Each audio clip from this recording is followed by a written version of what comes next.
Welcome to another episode of Find Your Free, the podcast. I am your hostess, Rachel Voss, and I'm back after taking another week off. I'm just going to jump right into it.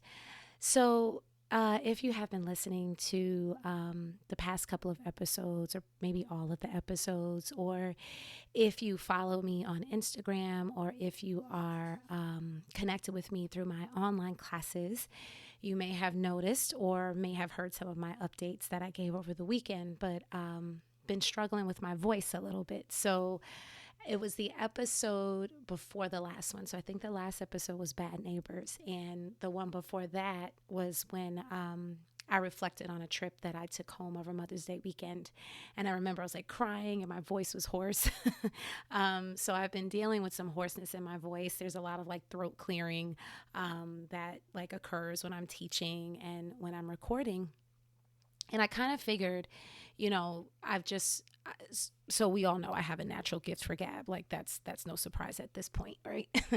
But I have been using my voice in a much bigger way over this past year with, just teaching online and teaching a lot more and just offering stuff and, now doing this podcast. So I've been using my voice a lot more. And I kind of figured some of the throat clearing and some of the hoarseness just kind of came with the territory. But one of my students over the past year, I think it was like last summer, I was talking about, I've got to like take some throat tonic or something. Somebody I was following on Instagram posted like a throat tonic they take rather to, protect their vocal cords. And I had mentioned like, I've got to start doing that. So one of my students said, please make sure you do, because I wouldn't want you to get polyps. And I'm like, polyps? Like, what is that? So I just she said that, we moved on. That was last summer. And so when my voice started like just being funky for like a while, like it wasn't like a couple of days, like it's, again, like I said, the one episode was when I visited for Mother's Day, and that was like 3 weeks ago at this point. So it's been hanging around, like this hoarseness and throat clearing and just sort of irritation has been hanging around. So it popped into my head what the student said. And I was like, you know what, let me look that up. And so sure enough, polyps is a growth that can occur on your vocal cords if you are like over projecting your voice, if you are like, if you talk a lot, if you're like in sales, if you're cheerleading. So if you just like you scream too loud, like, so it's basically like if you overuse the vocal cords, it's like a little bit of damage that can happen to the vocal cords. I don't want to call it damage, but as it was described to me by an ENT that I saw recently, an ear, nose, and throat doctor, it's like a repetition injury, basically, from using your voice over and over and over in a way that is not healthy, for the vocal cords. So, when I looked up what a polyps is, and I said, okay, and it said like some of the symptoms was like hoarseness that hangs around for a while, constant throat clearing. I was like, ew, okay. And then, and then it was like, and constant throat clearing and neck pain. So I know in a couple of episodes I talked about how my neck's been hurting a lot. So I'm like, oh man, okay. So I've got like some of these symptoms going on more than just this like raspiness in my voice. And when I saw that, I was like, all right, I better get this checked out. So I did make an appointment with the ENT, and that appointment was last Friday. Today is Monday. Happy Memorial Day, by the way. And so I'm thinking, all right, maybe it's just swollen vocal cords, right? Because I'm doing this whole, like, before my appointment, I'm doing this whole, like, Google medical self-diagnosis thing.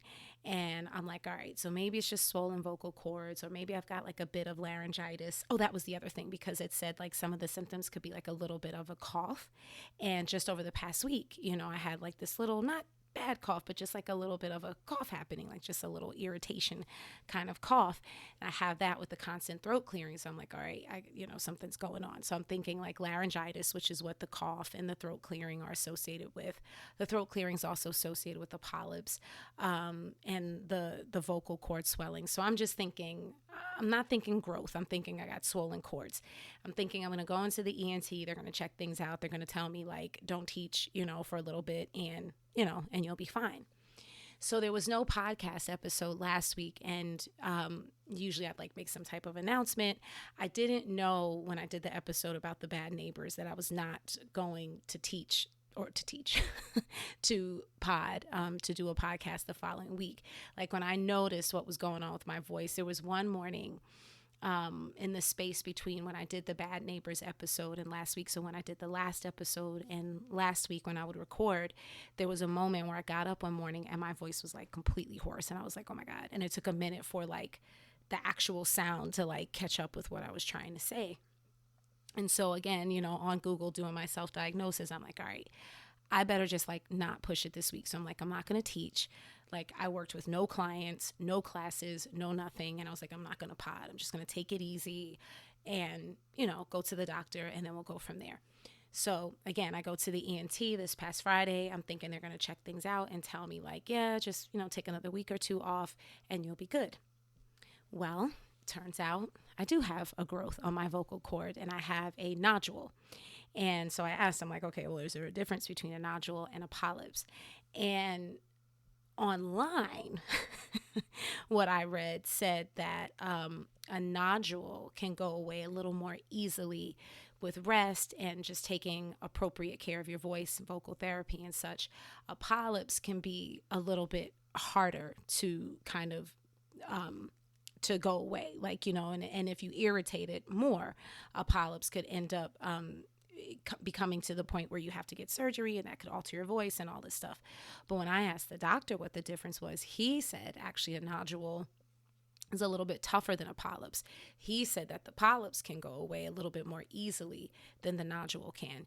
And he's just like, but either way, you've got to take it easy. He's like, I suggest you don't teach until you can get additional testing and start some vocal therapy.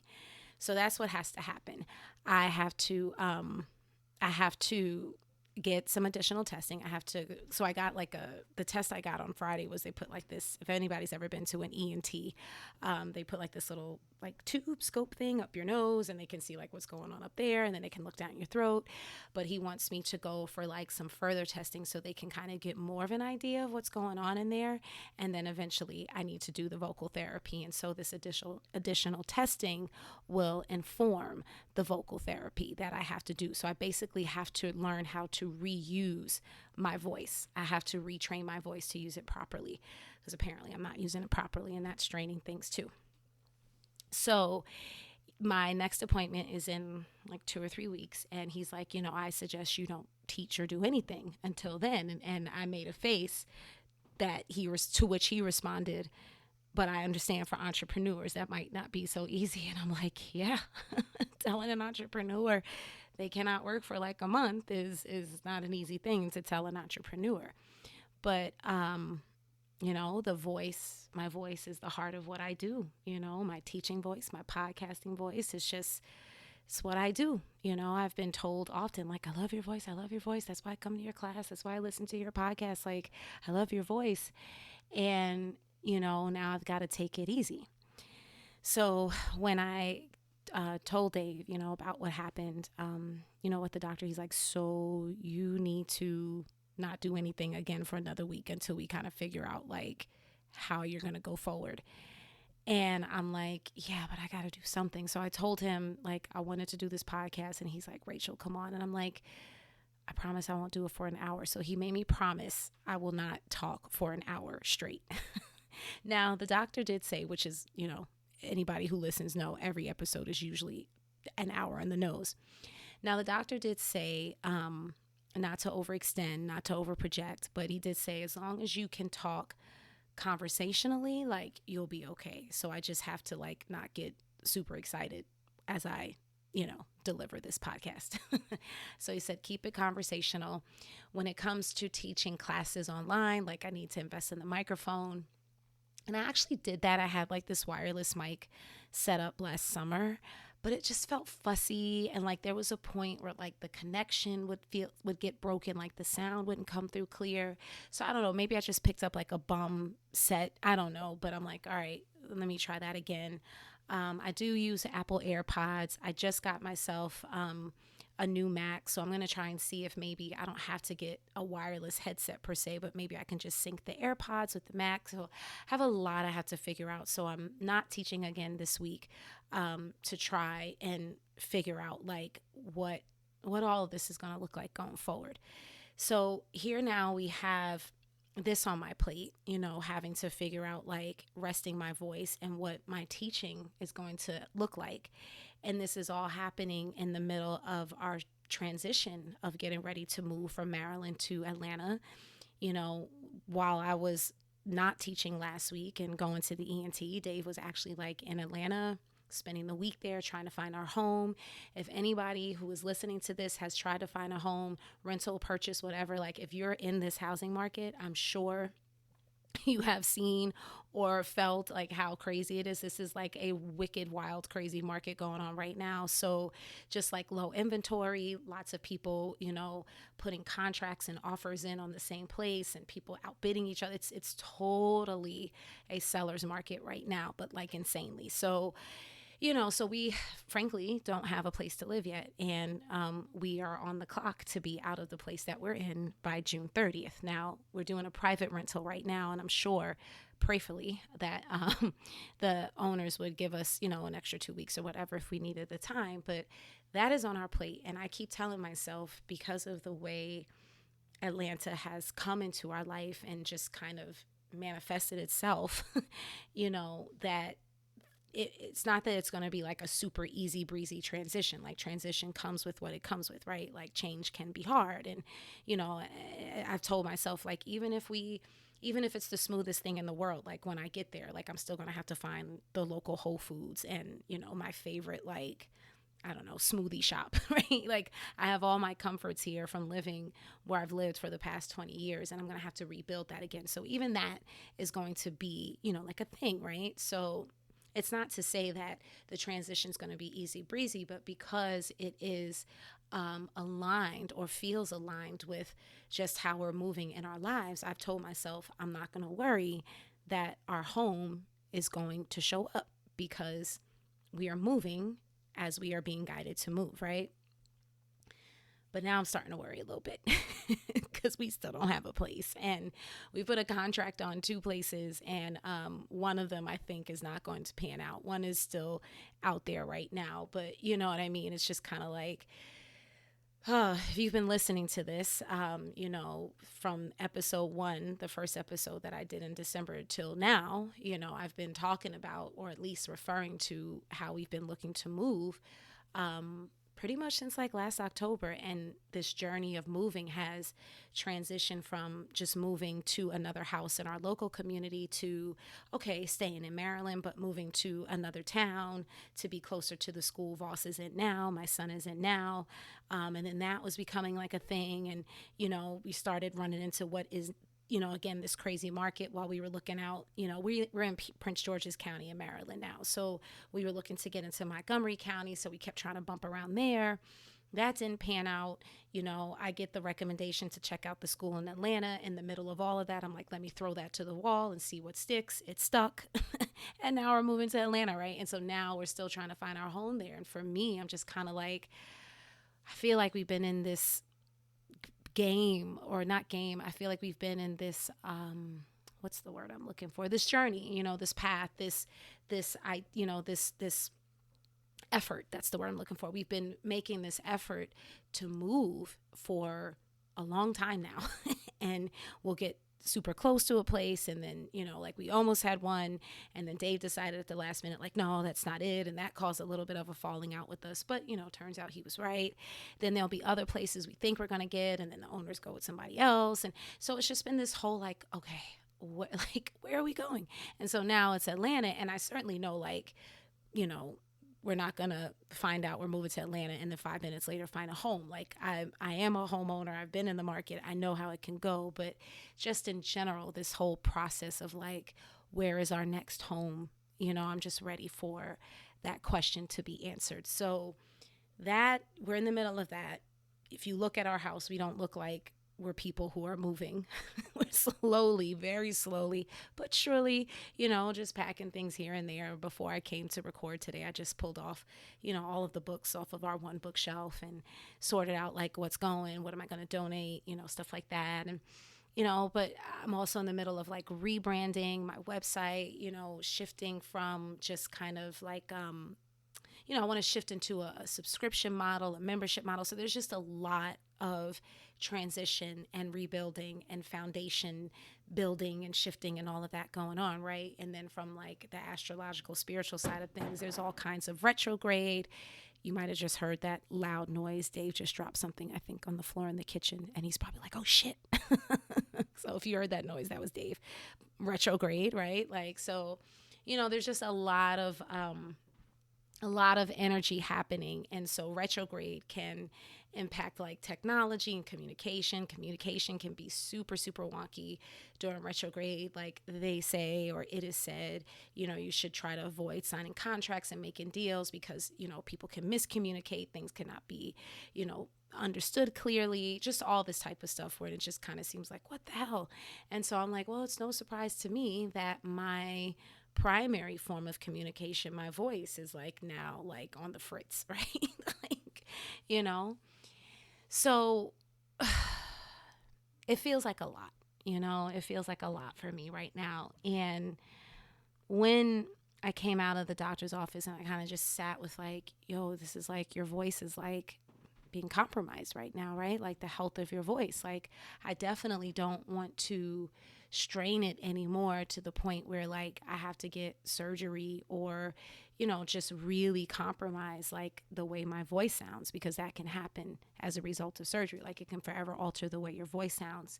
And then, ironically enough, like I was watching like a documentary over the weekend. It was like a docu-series, and in one of the episodes, one of the guys that was being interviewed used to be a singer, and he lost his voice and he stopped singing, and he transitioned to this other part of his life, but you could like his voice obviously sounds like there was something that happened to it. So I'm like, oh my God, like what if my voice sounds like that? And and I had this very Joe Cool approach when Atlanta first came on the table, like, yo, it's just going to be fine. Everything's going to work out. I had an initial Joe Cool approach to like, okay, you got to sit down. You can't teach for a little bit. It'll be fine. But now there is a little bit of like worry and fret starting to settle in.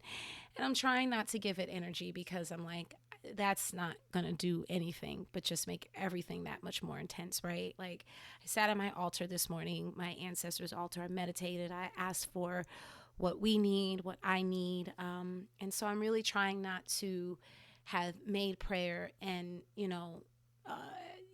put my faith out there and say, this is what I need, and then turn around and worry about it, right? Like it said, like, you can't pray and worry like in the same space. Like you're either going to be like, okay, this is going to work, or it's going to work, or you're going to worry. But what's the point of like doing both?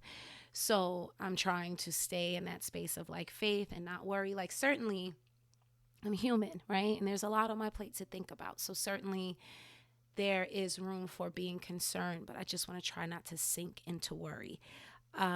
Just totally speaking from the heart, today has felt like that. Like it's felt like finding this place to live. It's felt like, I started teaching at the age, oh man, I feel like I'm going to get emotional, and I don't know why, but I am. So I'm just going to let it come. But I started teaching at the age of 35. Like it's when I took my first official yoga teacher training. It was a level 1. And then I moved into the 200-hour more formal training and received that certification just before my 36th birthday. So I started teaching at 35. Now, I will admit I had done yoga here and there, definitely got heavier into the practice as I made the decision to do the teacher training, but I wasn't anybody's like runner or workout girl or gym girl. I kind of just ate what I wanted to eat, mindful of what I was eating. I was generally healthy. I probably could have, I could always do more. We could always do more, right? But like I was generally healthy, but I wasn't like, again, anybody's like super fit girl, right? So I get into yoga, and yoga becomes a spiritual practice for me, but in terms of a physical practice, it also becomes like my physical workout. Like it hits all the spots for me. I can make it active, I can make it gentle, I can get a workout, you know what I mean? Like I can get what I need from yoga, along with like walking and, stuff like that for my heart rate and everything. So I started teaching at 36, 35, 36, and felt blessed by that, because it's like, at this age where, 35 is still relatively young, but it also ain't 20, right? It ain't 18, right? So I'm like, I'm really feeling good that I'm introducing to myself at this stage in my life, like this health system and this health practice that would ultimately guide like my eating decisions and, just all of that. So it just felt like, wow, I'm really taking control of my health, like at this age as I approach my 40s, and I'm teaching active classes and I'm feeling really good and my body's feeling stronger than it's ever felt, because I'm really becoming connected, to my body, which is what yoga offers. And so the more I started to teach, and then, becoming an entrepreneur, quitting my job in 2015 and doing this full time, as I started getting to my 40s, and now that I'm officially in my 40s, I've always been concerned about my body, because I'm like, I feel good, and your body is as good as you treat it, right? Like what you put in is what your body will give back, right? So, again, but again, I'm also not like 20. So I'm just mindful that, like, I feel different things in my joints, just different things that I didn't feel before, yoga or not, right? Like my body is shifting. And so I was always mindful about, like, you got to protect your joints. You got to protect the muscles. You got to protect the bones. Like, you got to protect, you know what I'm saying? Like, literally the physical body. Because if that goes, like, that's it as far as teaching goes. I never thought about my voice. I never thought, what if my voice goes? I never thought about straining it. I thought, like, what if you have to sit down because you hurt yourself? Or what happens when, this baby that I want to manifest comes and you have to sit down? Like, what is your work going to look like so that you can sit down? Certainly when I have a baby, I want to be able to sit down for a long time, but I've been in the process of trying to put together the plan that will support me in that. And now it's just like, nope, you got to figure something out like right now. And if you keep pushing it, you might not be teaching at all.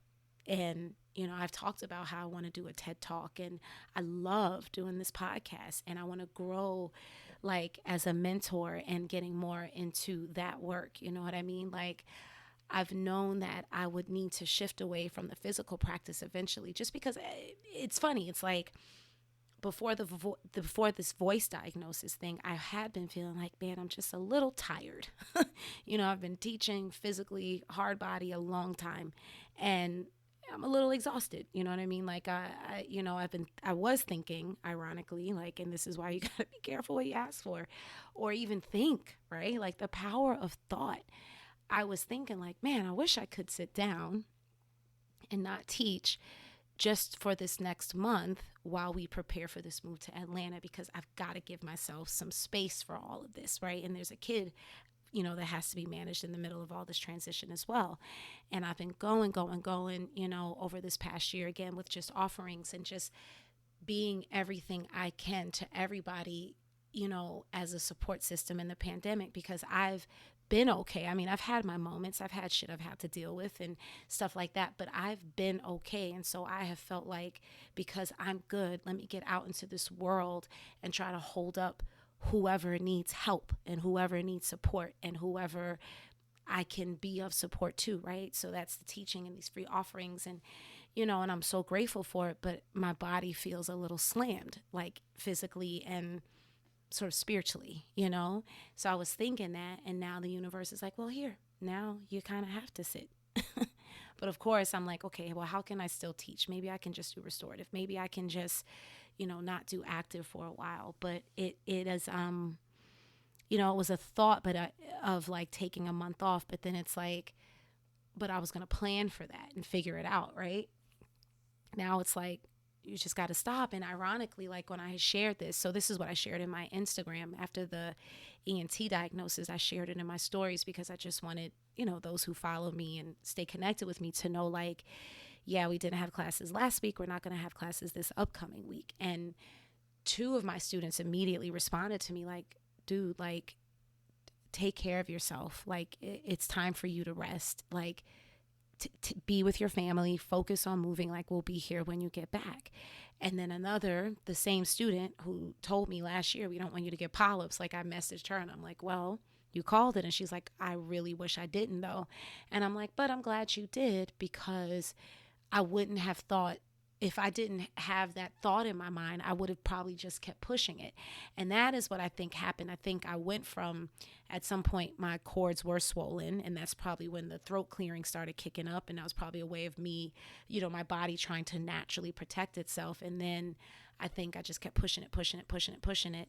And now I've got this growth, on the cords. And I don't even fully just put it on this last year. Like when I look back on it, when I sat down and think about it, I'm like, I spent 2 years teaching in a gym, and that was from 2015 to like the end of 2017. But I didn't use a mic in a gym, and I had anywhere from 40 to 50 people like on a regular basis. And so I'm always projecting my voice in a gym.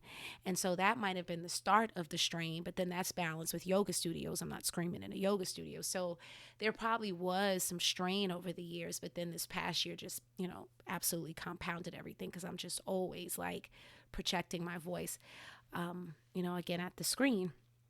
So when I said this to that student, I'm like, I'm glad that you said that, because it gave me something to look into. I'm like, I may have to take off some time. And she's like, listen. And I'm like, and I feel bad about that. And she said, listen, another one, so I had two students that messaged me on Instagram. She messaged me on Facebook, and she's like, take care of yourself. Like, she said, you really championed me through this past year. She's been out of work for almost a year due to the pandemic. She said, in your classes and your space and you just being there just really helped me keep, my sanity. And, that just really touched me, because again, like, I know that I have shown up. I have felt the calling to show up, and I was just honoring a calling. Like, yeah, I had to think about my business when the pandemic happened and yoga studios closed, but really it was like, what can I do to keep going for the community? And then it was like, all right, well, how can I turn this into something, as a next level for my business, right? But I never got into this to make a whole lot of money. You know what I mean? Like I have always been in this work to be about the service. Now, I do need money to live. So, and so that's what kind of like, all right, what's this next level going to look like for me? Because it's time for me to expand. Like I feel that in myself. And I just know as an entrepreneur, like it's time for me to expand. It's time for me to really start taking things, to the next level. But I've always just wanted to be, when it comes to the yoga teaching, like I've always just wanted to be about the service. So when she said to me, like, you have like cheerled us through this whole thing, I just, I took that in, and I was just like, that's all I wanted to do. And, and it just really touched me. It really touched me that, there was just a point before yoga teaching found me where I was just like, man, I just want to make a difference in people's lives. And so to really just follow your heart, to not have this like $1 million goal, but to just say, listen, I just want to be happy in my own life. And part of what makes me happy is what is helping other people find happiness. And yoga teaching has been that path, And yeah, I've seen how other yoga teachers have found multiple levels of success, and I want to find that for myself too. And frankly, it's beyond the yoga mat. It's other, it's other ventures and things, right? But, so, to just be in the space where I feel like I'm fulfilling my purpose and helping other people fulfill theirs. Just to have a student say to me, you carried us through this whole year. I've had another student say to me, like, you literally saved my life. And I'm like, oh, and she's like, no, you've literally saved my life. And that's all I've wanted to do. And it's a little scary to me that my voice would be compromised in all of this, because that's the work I want to do. But I know enough to know that this is happening for a reason. I know enough to know that my next great move will come from here and will come from this. I just have to figure out what's next. I have to figure out what's next. So my plan is to continue recording, because I just want to feel like I'm creating. My plan is to work with, a few privates. I have some privates that, when I say privates, I mean private clients that are strictly like meditation and very gentle practice. So I'm going to work with one or two folks just to kind of start to self-train my voice to speak a little bit lower. And then I'm going to figure out how can I resume public classes, or if I am going to sit down for a month. And so, of course, in the middle of me sharing that, the computer just went on the fritz and shut down Pro Tools. That's what I'm recording on. So I record on Dave's laptop, because he has the whole studio set up. And it just was like, yeah, no, we're just going to cut out. So, I went to get Dave, and he was going to patch it up. But he's like, Rachel, you were emotional on the last thing you're recording, and now you're not emotional. So you'll hear a significant difference in my voice.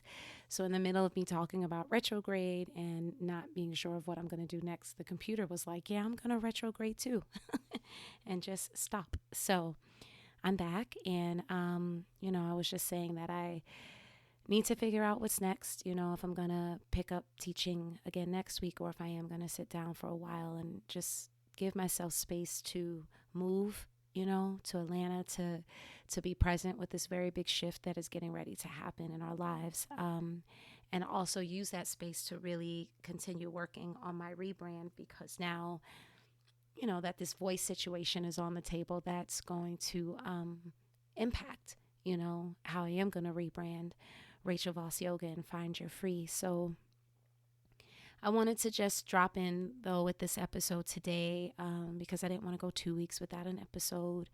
And again, I just wanted to feel like I was doing something, and just to update those who might only be connected with me through the podcast. I realize not everybody's on social media, and everybody who listens to this may not also be in my class or follow my website. Maybe it's somebody that, you're somebody that just sort of stumbled on this, and you like what I have to talk about. So I wanted to make sure I gave you an update as well. But in that space of the computer shutting down, I could feel a little pressure in my throat. It's weird, because now I feel like I'm totally conscious of like, my voice and my vocal cords more than I ever was before. So now I can like feel when it's straining. I can feel when maybe it's being overworked. I can feel when maybe I need to pause. Maybe what I'm feeling is not using my voice correctly, which again is what I'm going to learn in vocal therapy. So I guess, just to begin to wrap this up, I in thinking about just sitting down and kind of talking about what was going on,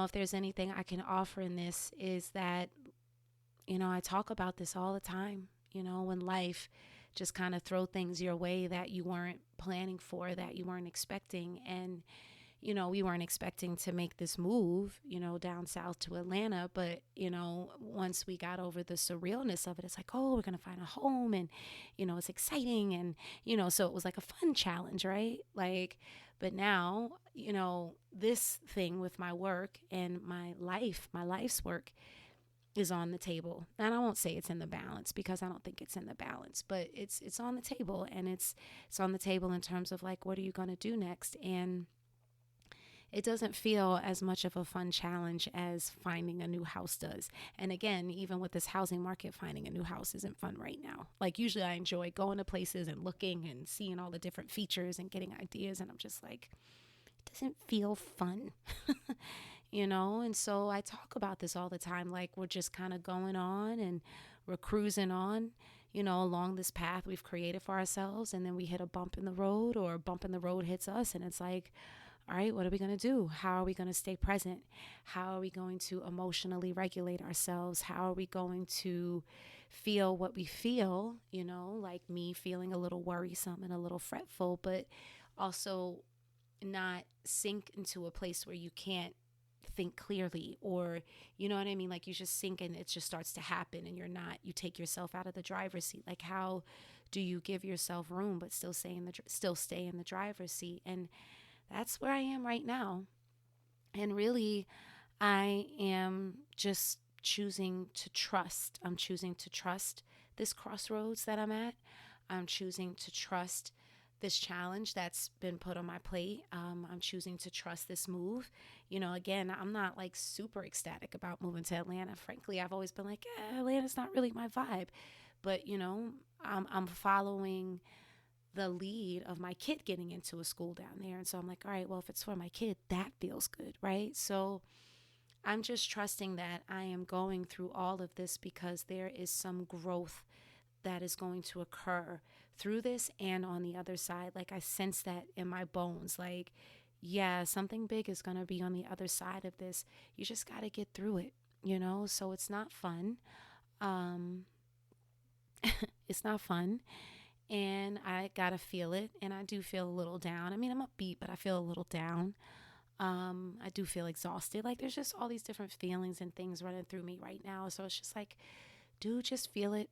Just feel it. Give yourself a day or two. Take your time with it. And then, just start to put one foot in front of the other and just think of different ways that you can still reach your community, and build your business, and be in your purpose. Like, there are lots of ways it can be done. And so sometimes being forced to think outside of the box is not fun at the beginning.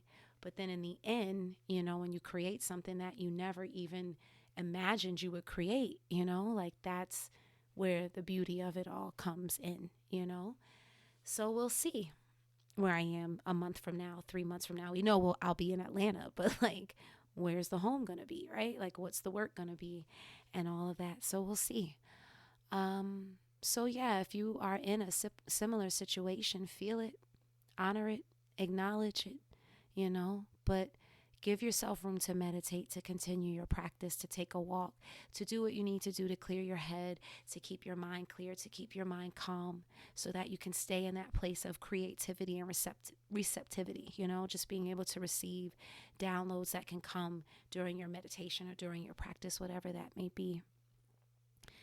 So stay tuned. I do plan on coming back next week with another episode. And if you want to connect with me in other ways, as always, Rachel Voss Yoga on Instagram, and rachelvossyoga.com is my website. Website's a little sad right now because there's no registration, but you can still sign up for my newsletter. You can still learn about me. And if you want to just work with me in different ways, you can contact me through my website. But my website's usually the heart of where people see my class schedule and register for my classes. And right now it's like, there are no classes. But you can still connect with me in that way. So let's go ahead and begin to bring this episode to a close, because I'm looking at this Pro Tools thing again, and it's looking like it wants to do something funny. And I don't want this to be a completely chopped up episode. So I'm going to take that as my cue to begin to give my voice some rest and close out this episode.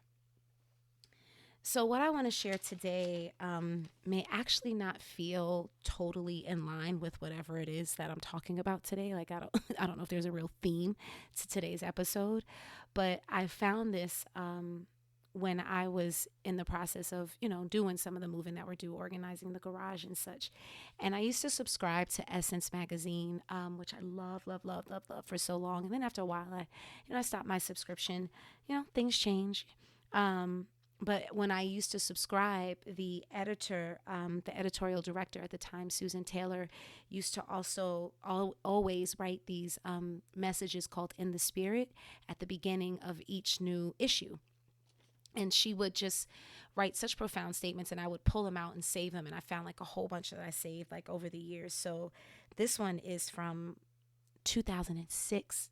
It looks like July 2006. So, okay, in July 2006, I was engaged, a month off from being married, and Voss would come along in terms of me getting pregnant like a month later. I believe Voss was a honeymoon baby.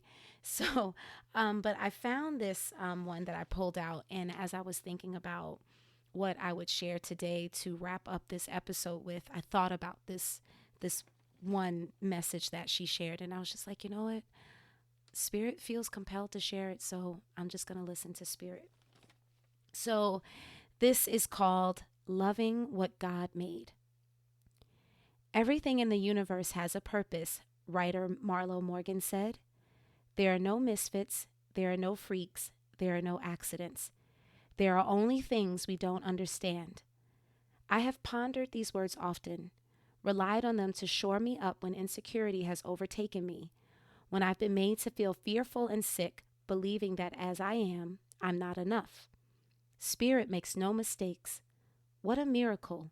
More than 6 billion people on the planet, and God created every one of us as a divine original. Feeling capable and powerful, feeling your wholeness and joy, this is the exquisite freedom kept alive in just one way. Understanding that there is nothing more significant in life than becoming your whole self. When you live your life on your own terms, absent someone else's plan and silent self-sacrifice, you free yourself from trying to convince others that you're more than you are. You know that who you are is more than enough. When you release the need to be right, or first, or perfect, you break the chains that lock down your happiness. You untie the knot in your stomach, undo the traumas of the past. I grew up in a family in which I didn't feel I fit. Born to quiet, conservative Caribbean parents, I was curious and chatty, longing for cuddles, kisses, and smiling eyes. My openness and exuberance seemed to frighten my steady, sturdy parents, mature people who didn't like to be touched. Hungry for affection, I sought it outside my home, in dangerous places, in the arms of boys in my East Harlem neighborhood. I'm so fortunate to have survived. I wish I had realized as a child that I wasn't inferior or shameful, that my feelings weren't wrong. My needs were simply different from anything my parents or the nuns at my Catholic school could understand. Too many of us lose ourselves in families and institutions that push us towards sameness. Who we become isn't who we are, but who we've been taught we should be. I'm going to read that again. Who we've become isn't who we are, but who we've been taught we should be. Through reward and punishment, through repetition, guilt and fear, we are molded by people blind to the fact that our world works in divine order only when we live from our heart. This push towards standardization in our families, religious communities, and business, government, and media stunts creativity and breeds frustration, alienation, and chaos. In our minds, something about us is always wrong, needs fixing. But freedom, joy, and spiritual power come from being fully yourself. Figure out who you are and be that. What's true for you feels good, natural. The right moves come easily. Don't try to become what you're not. Instead, learn to love everything about you, your looks, your preferences, quirks, and idiosyncrasies. Look in the mirror, into your own divine eyes. Praise yourself from the inside out, from head to toe. See your body whole and perfect, no matter its shape or condition. Love what God made. A new world is on the way, and to give birth to it, we must honor this sacred contract with ourselves. Spirit is calling you to pledge allegiance to yourself, to the gift of life, to your unique personhood, not to a flag, militarism, or materialism, not to religious leaders who demonize those who worship differently, not to crusaders who campaign against people who choose to love differently. God makes no mistakes. Everyone is unique, and there's room for all of us in the kingdom.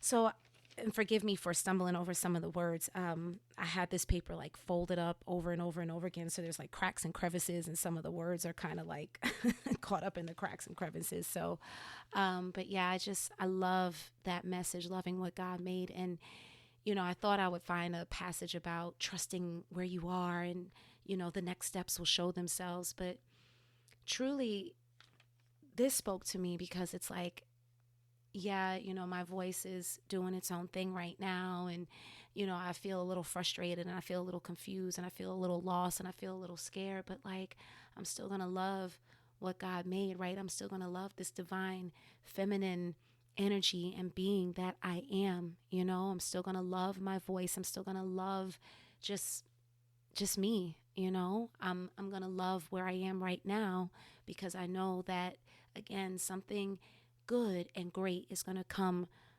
on the other side. So I really read this and share this as a reminder that when you get stuck in the mud, or when you feel like you're stuck in the mud, when you feel like you're stuck in the shit, like, continue to just love what God made. Love yourself.